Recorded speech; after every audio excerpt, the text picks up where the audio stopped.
Dans la partie 1, on a vu les tendances de marché. Dans la partie 2, on va voir du coup les cassages de structure.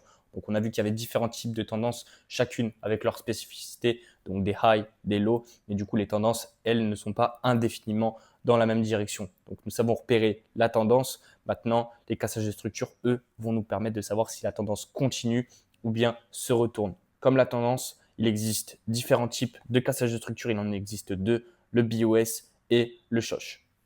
Le BOS, donc le Break of Structure, on est sur une configuration haussière. Donc, il indique généralement une continuité de tendance. Le marché continue sa tendance actuelle et il se produit quand le prix casse un niveau structurel important, donc un point haut ou un point bas qui définissait la tendance actuelle. Donc là, sur une configuration haussière, le marché crée des higher high, donc des points hauts de plus en plus hauts, et des higher low, des points bas de plus en plus hauts. Dans une configuration baissière, c'est le même principe.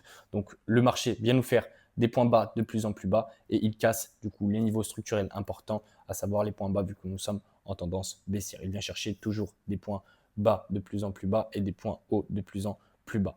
Donc le BOS, lui, est utilisé pour savoir quand la tendance va continuer dans son sens, qu'elle soit haussière ou bien baissière. Le SHOSH, lui, à l'inverse, donc là on est sur une configuration baissière, indique généralement un changement de tendance. On voit que là, sur la première partie de la courbe, nous sommes haussiers et le marché vient nous faire un lower low. Du coup, il se produit lorsque le prix s'essouffle et casse un high ou un low qui définissait la tendance. À savoir là, du coup, c'était le higher low juste ici qui définissait la tendance haussière et on voit que le marché est venu créer un lower low qui vient plus bas que le précédent qui tenait la tendance. Donc le marché indique qu'il veut se retourner à la baisse. À l'inverse, le SHOSH haussier, c'est le même principe comme d'habitude dans une configuration différente. Donc le marché dans un premier temps baissier et il vient nous faire un higher high.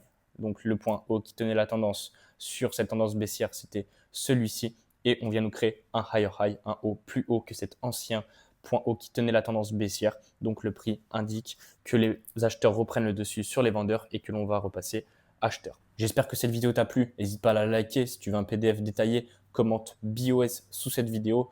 Là, c'était une vidéo courte. J'ai fait une vidéo complète sur ma chaîne YouTube si tu veux comprendre les cassages de structure de A à Z.